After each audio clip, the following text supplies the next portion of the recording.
Hello, everyone. In today's daf, we get a rare glimpse into the family lives of the rabbinic sages through a lengthy section of Aggada. Aggadah in the Talmud generally refers to biographical stories of the rabbinic sages or other characters who appear on the Talmudic page.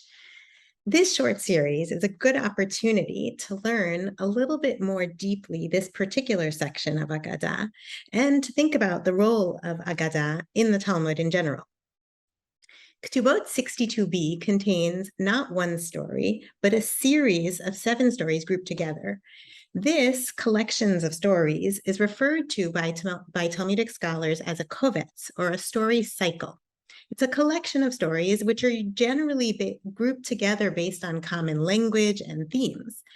The Talmud is filled with biographical tales of the sages and others, and these tales often have some historical content and go a little bit more creatively beyond into the world of fiction, and they contain literary features and also really focus on promoting ethical character.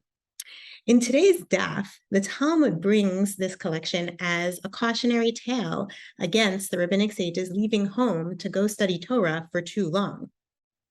In almost all the cases, there results some tragedy or price to pay for the rabbis choosing their love of Torah study over their obligation to love their wives at home. The only completely positive story in the collection of 7 stories is the one which is most well known about Rabbi Akiva, who is praised for leaving home with full permission from his wife for a grand total of 24 years. This story is an expression of, in some ways, a rabbinic fantasy in which a rabbi could be fully devoted to Torah study without any other obligation or distraction. In most of the other stories, we'll see the warning is very much there. In some of the stories, we get to hear the inner thoughts or reactions of the rabbinic wives, which don't always come across as we study these sugyot. In others, we're left to wonder what the women might have felt or thoughts. In the end, mostly the reader's sympathy is with the women and children. So to begin, just to give context, the Mishnah on the previous page lays out the varying lengths of time during which a husband may be away from home and would not be considered neglecting his conjugal obligation to his wife. The origin of the mitzvah for a man to be required to be with his wife sexually is the mitzvah of onah, found in the book of Exodus, chapter 21, verse 10. These laws are part of a certain group of protections guaranteed to a wife. While the legal discussion is very matter-of-fact, the stories found on our page about the rabbis who are struggling to balance their commitment and time are full of emotion and passion. Just to refresh your memory, the Mishnah teaches that the length of time a man can be away from home depends on his occupation. Men of leisure who are unemployed are required to engage in marital relations every day, assuming he has his wife's consent. Donkey drivers once a week, camel drivers once every 30 days, and so on. The Mishnah also teaches that sages, Torah scholars, may leave their wives to study Torah for up to 30 days. Sometimes there was a distance between where the rabbis lived and the Beit Midrash where they were studying. So 30 days is a big leap. It's particularly surprising to read in our biographical stories that there were sages who in fact left their wives for anywhere between 1 year and 12 years or 24 years. These stories really try to convey that devotion to Torah is a great value in rabbinic times and Talmudic times. And love of Torah is really likened to a passion like love for a spouse and a partner. It is a theme that appears elsewhere in the Talmud. Yet here in Ketubot, there is a unique emphasis on the tension between a scholar's need to balance love for Torah with his love and duty to home. Some of the ideas and organization of the sources that we'll be seeing here is based on the work of 2 great Talmudic academics, one Jeffrey Rubenstein and the other Shulamit Valor. Let's jump in. Just going to share my screen.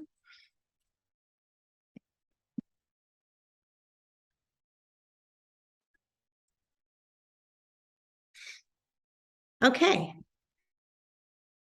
So before we get to our first story, and today we're just going to study the first 4 of 7 stories, and then we're going to see the next 3 in the second installments.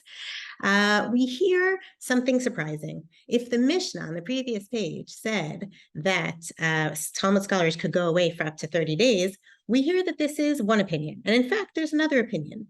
So the Mishnah, which also talked about the sailors who could go away for every 6 months, we hear this is the opinion of Rabbi Eliezer. And yet, Amar Rav Ada bar Ahava, Amar Rav Ada bar Ahava, in the name of Rav, says, this, in the Mishnah, is the opinion of Rabbi Eliezer. Aval chachamim omrim hatalmidim yotzim l'talmud Torah shtayim v'shalosh shanim shelo bereshut. Of course, it's interesting that we have here a rabbi called Rav Ada bar Ahava, the Rabbi Ada, the son of love. Love is a major theme here. And we quote the opinion of the Chachamim, which is that the rabbis could in fact go away for 2 or 3 years without permission to study Torah. However, there is a caveat. Amar Rava, samchu Rabbanan ad Rav Ada bar Ahava. Some rabbis follow the opinion of Rav Ada bar Ahava. And what happens? Va'avdi ovda benafshayu. And they paid for this action with their lives or at the risk of other people's lives. There was some risk, some very serious risk at taking this position. So now we go into our first story. This is the story of Rav Rechumei. Rav Rechumei, the name Rechumei, also in Aramaic, Rechem, it reminds us of the Hebrew for womb, but Rechumei also means ahava, means love, and so Rachamim, compassion, and so this name also seems to bear some significance. Rav Rechumei,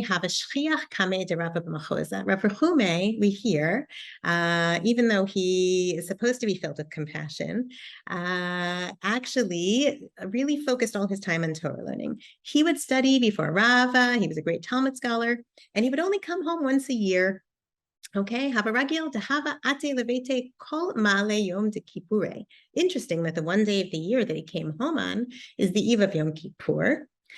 On Yom Kippur itself, sexual relations are not permitted, and so this in and of itself is an interesting fact.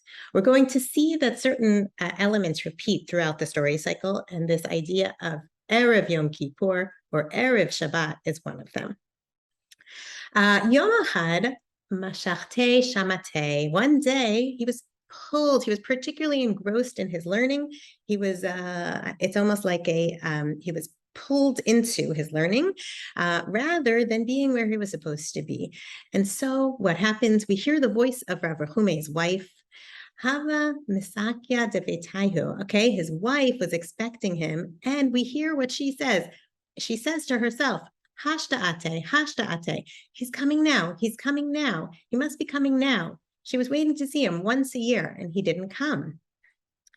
Of course, it's also noteworthy that the Aramaic word for wife is all the name where the also bait, right? Divitaihu, his wife, his home, one and the same in those times. He did not come home. He did not come to his wife. What happened?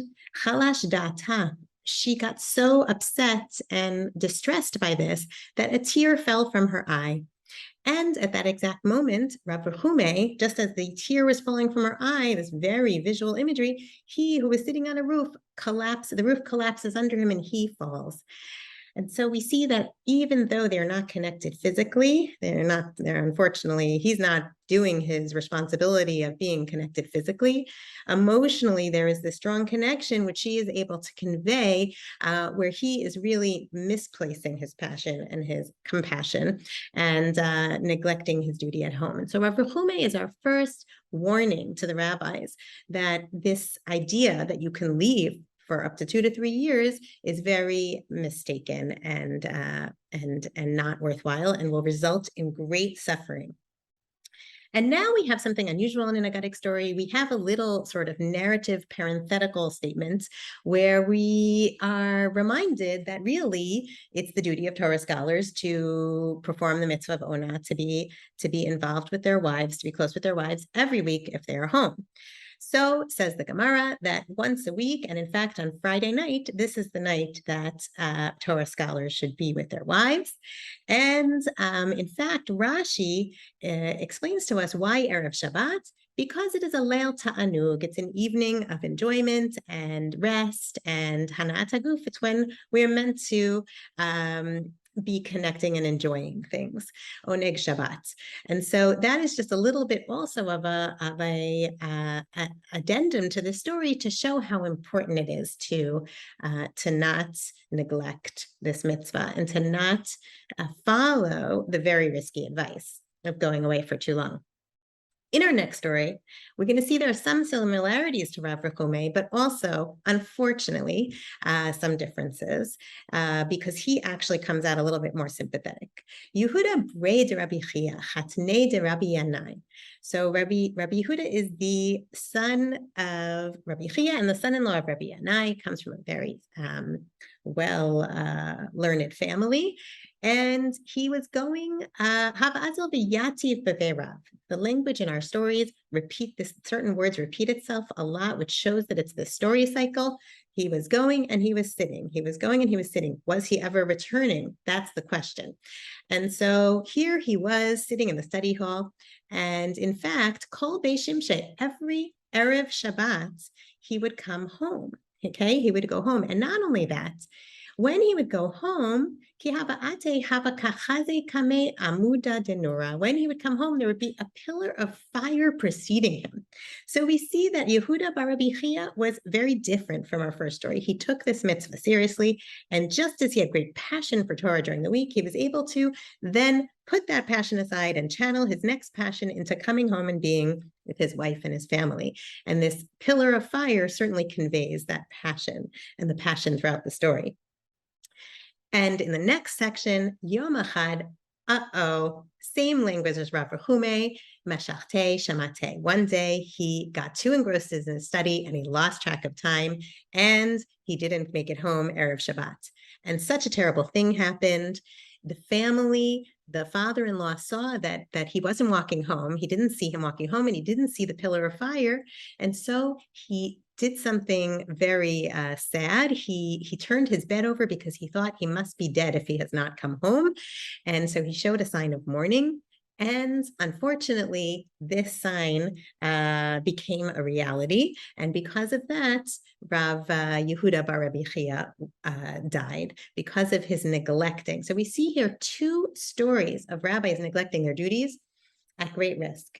The first one certainly really seemed like neglect. The second one is a little bit harsh, but it also is driving home this point that it is important for the rabbis to take this seriously. And we have these very interesting similarities between the stories. Erev Yom Kippur, Erev Shabbat.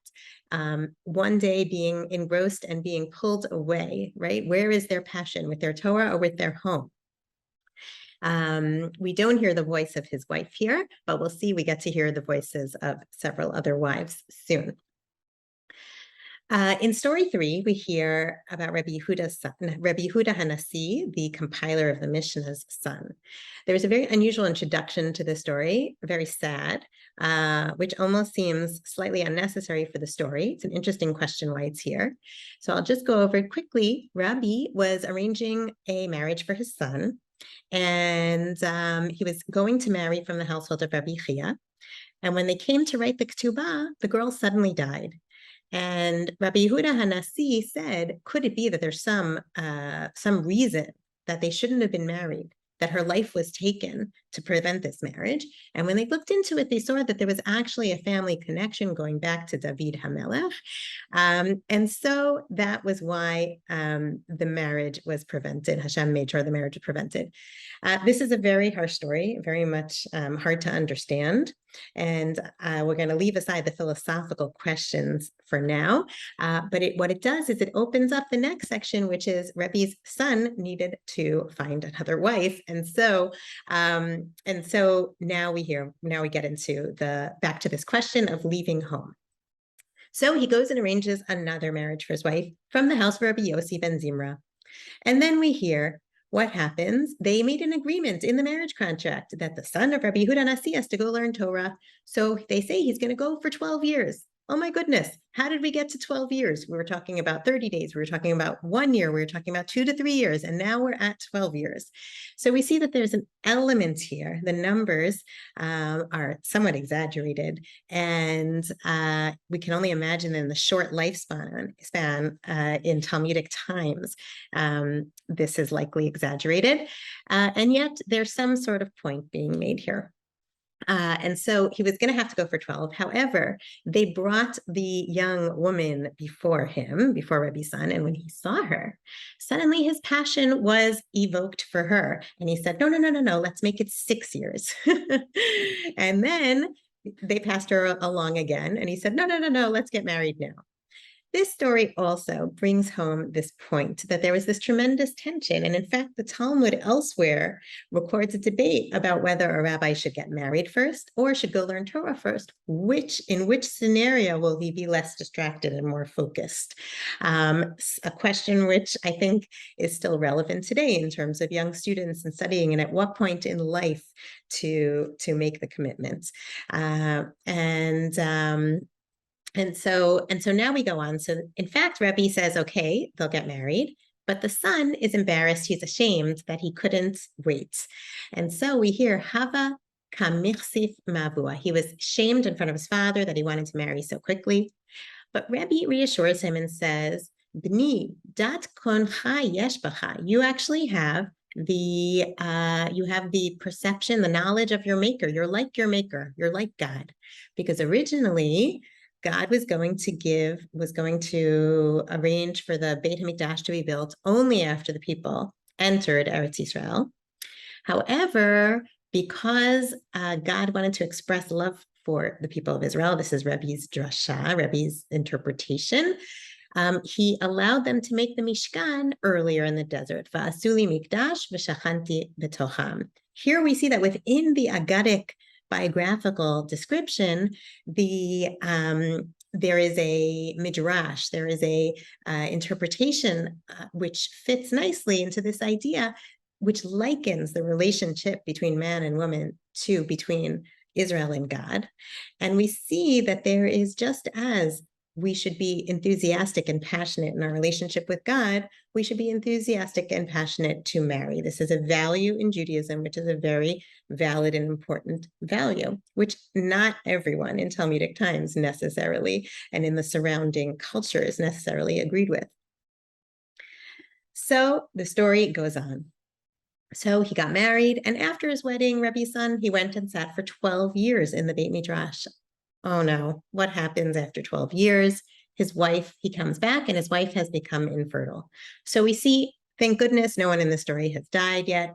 No one in the story has died at all, but there is a tragic consequence. The rabbis are saying, they're breathing life into this Jewish legal discussion. When should a rabbi marry? How long can they go? How long can they go away from their wives? If you're going to go away that long and neglect the mitzvah of onah and neglect the relationship, there's going to be a price to pay. And here, the price to pay is that they can't have children. However, there is a happy ending. We hear, and this is going to be a line that repeats itself in other sections of our story. On the one hand, first they say, what should Rabbi's son do? If he divorces her, people will say, "Oy, what did she, she waited for nothing." If he marries another woman, people will say, "Oh, this one was to bear children, and this one was just for other reasons, to be his mistress, his beauty." And so a better solution, they prayed hard, Ba'ala Rachmei V'itzait. Okay, so her Rebbe's son pleaded with God to have mercy on her, and she was cured. And so again, there's an unfair element here in that in the first two stories, it was the rabbis who died because of their own consequences. Here in Rabbi's son's stories, the wives, we see that the wives-to-be are suffering some of the consequences, which certainly seems unfair. But thankfully, this one is repaired and cured. And it's also at a cost to the rabbi because he would, of course, want to be having children. And so Rabbi's story actually ends on a more positive note. Next, we meet And this is our final rabbi for this section of the series, Rabbi Hananya ben Hakhinai. And Rabbi Hananya is going to be, our hearts are going to go out a little bit in this story. Rabbi Hananya ben Hakhinai goes to the study hall, and at the end, he's at a wedding feast, as at the wedding feast of Rabbi Shimon Bar Yochai. And Rabbi Shimon Bar Yochai says to him, wait for me till after my wedding feast and after the days, the Sheva Brachot are over, and then we'll go learn Torah together. However, Rabbi Hananya can't wait. We see the eagerness conveyed, the passion conveyed in these stories. So what happens next? He goes off and he studies again 12 years. 12 years is a key word, a key time that keeps repeating itself in our stories. The significance of 12 we can think about as we go through the stories. Of course, it has great significance in Judaism, the number 12. And so he goes for 12 years. And what happens? By the time he comes back, all the paths of his city have changed. He doesn't even recognize his own city, okay? And he doesn't even know how to get home, okay? It's such a poignant, such a beautiful literary description. Velo yada lameza levete. He doesn't know how to get home. He doesn't know how to get to his wife. He is totally lost. He is neglected. He has made this big mistake. Azal Yativ Agudad in Naharas, he goes to sit at a riverbank. And at the riverbank, he hears people calling to this young woman, Shma lahi Ravita Dehavu Karula Bat Hakhinai.